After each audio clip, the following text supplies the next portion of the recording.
Nobody has right over government land even under Waqf by user principle. Center to SC. The center on Wednesday told the Supreme Court that nobody can claim right over government land and it is legally empowered to reclaim properties which are declared Waqf by using the Waqf by user principle. Waqf by user refers to a concept where a property is recognized as Waqf based on its long-term use for religious or charitable purposes, even without formal documentation. Responding to the submissions challenging the constitutional validity of the Waqf Amendment Act, 2025, Solicitor General Tushar Mehta commenced advancing his arguments on behalf of the center before a bench comprising Chief Justice B.R. Gave and Justice Augustine George Massa. Nobody has the right over government land, the top law officer said. There is a Supreme Court judgment which says the government can save the property if it belongs to the government and has been declared as Waqf, he said. At the outset, the law officer said no affected parties have moved the court and it is nobody's case that Parliament does not have the competence to pass this legislation.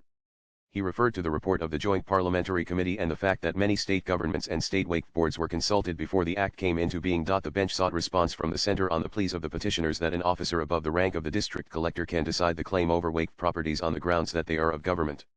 This is not just misleading but a false argument, the law officer said.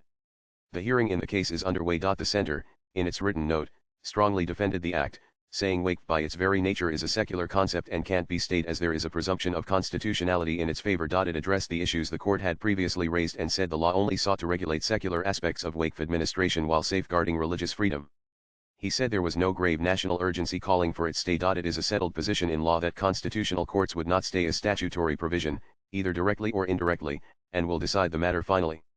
There is a presumption of constitutionality that applies to laws made by Parliament, the note said. The bench, on Tuesday, underscored the presumption of constitutionality in favor of the law and said petitioners challenging the Waqf law needed a strong and glaring case for interim relief. There is a presumption of constitutionality in favor of every statute. For interim relief, you have to make out a very strong and glaring case.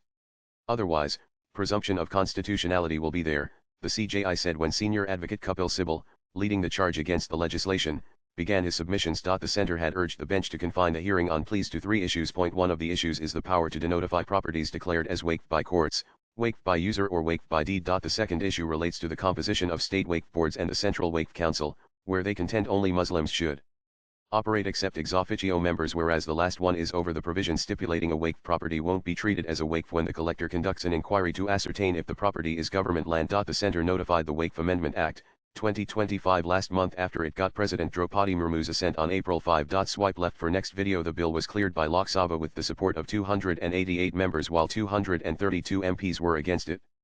The Rajya Sabha saw 128 members voting in its favor and 95 against it. Latest blogs.